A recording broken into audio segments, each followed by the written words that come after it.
এই সময়ের ছাত্র রাজনীতি দেশের জন্য উপকার না। ছাত্র রাজনীতির কাজ কি তল্পাবাজি করা, কিশোর গ্যাংকে শেল্টার দিয়ে নিজেদের রাজনীতি করা, এগুলোই কি ছাত্র রাজনীতি? ছাত্র রাজনীতি বাংলাদেশের জন্য কতটুকু জরুরি কিংবা কতটুকু উপকারী? হ্যাঁ, যদি এই কথা বলতে যান তাহলে বলতেই হয় 1971 সালের কথা। ছাত্র রাজনীতি কিন্তু সর্বপ্রথম মুক্তিযুদ্ধের পরামর্শ দিয়েছিল তৎকালীন রাজনীতিবিদদেরকে। ভাষা আন্দোলনের মাধ্যমে এই ছাত্ররাই কিন্তু জানিয়ে দিয়েছিল যে হ্যাঁ, আমাদের রাষ্ট্রভাষা বাংলার জন্য কাজ করা দরকার, আমাদের রাষ্ট্রভাষা বাংলাকে এদেশে বাঁচিয়ে রাখা দরকার। তা না হলে 200 বছর গোলামি করেও আমরা ইংরেজি শিখতে পারি নাই আজ পর্যন্ত, অথচ এই উর্দু যদি আমাদেরকে চাপিয়ে দেওয়া হয়, একটা কৃষকের কাছে যখন উর্দুতে নোটিশ আসবে সে পড়তে পারবে না। এই জিনিসটা কিন্তু বুঝতে পেরেছিল ওই সময়ের ছাত্র রাজনীতির ছাত্ররা, যারা কিনা প্রতিনিয়ত চর্চা করত দেশপ্রেম নিয়ে। কিন্তু স্বাধীনতার 50 বছর পর বাংলাদেশে এসে এখন বর্তমান ছাত্র রাজনীতির প্রেক্ষাপট কি? চাঁদাবাজি, কোনো কোনো ক্ষেত্রে দলবাজি, কোনো কোনো ক্ষেত্রে মহল্লায় সিন্ডিকেট করে কিশোর গ্যাংকে শেল্টার দিয়ে নিজেদের রাজনীতি করা, এগুলোই কি ছাত্র রাজনীতি? ছাত্র রাজনীতির নৈতিকতা থাকতে হবে, ছাত্র রাজনীতির থাকতে হবে আদর্শ। সেটা কতটুকু আছে বর্তমান ছাত্র রাজনীতির ভিতরে? একটা সময় ছিল ছাত্রলীগ, ছাত্র ইউনিয়ন, তারপর অন্যান্য ছাত্র সংগঠনগুলো একসাথে কাজ করেছে, বিভিন্ন ইউনিভার্সিটিতে একসাথে সহ অবস্থান করেছে। কিন্তু বাংলাদেশে এখন বর্তমান সময়ে ছাত্র রাজনীতির সহ অবস্থান স্বপ্নের ব্যাপার। বাংলাদেশে এখন ছাত্র রাজনীতির নামে যেটা হচ্ছে, এটা হচ্ছে অনৈতিক চর্চা।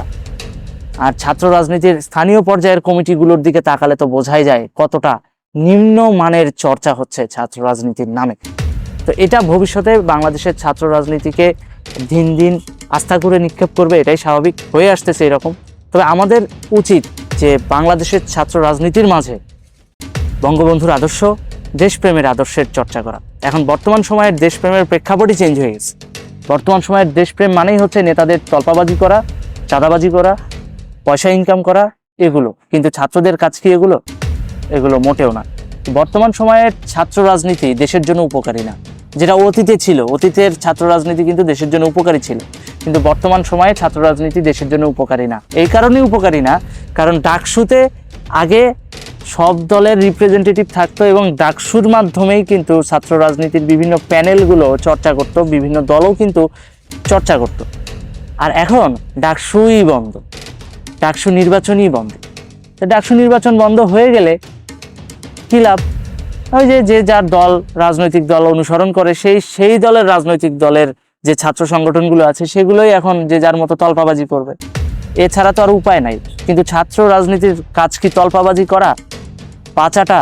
মোটেও না।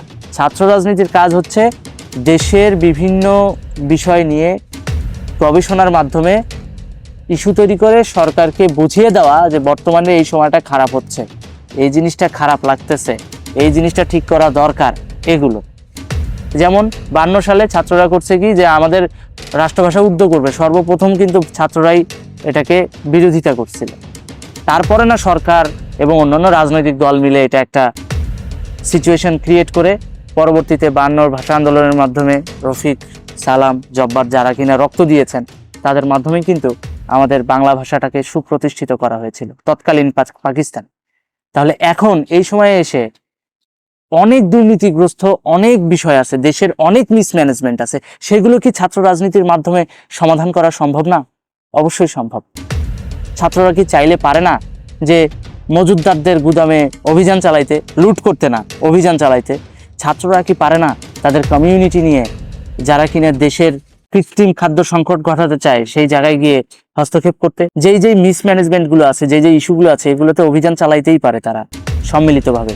তবেই তো এটার সমাধান আসবে, তবেই তো এই দেশের বিভিন্ন সমস্যা দেখা গেছে উপর মহলে যাওয়াই লাগবে না, তার আগেই ছাত্র রাজনীতির মাধ্যমেই সমাধান করা সম্ভব। কিন্তু বর্তমান সময়ে সেটা হচ্ছে না। আর এই সময়ের ছাত্র রাজনীতি দেশের জন্য উপকার না। ধন্যবাদ।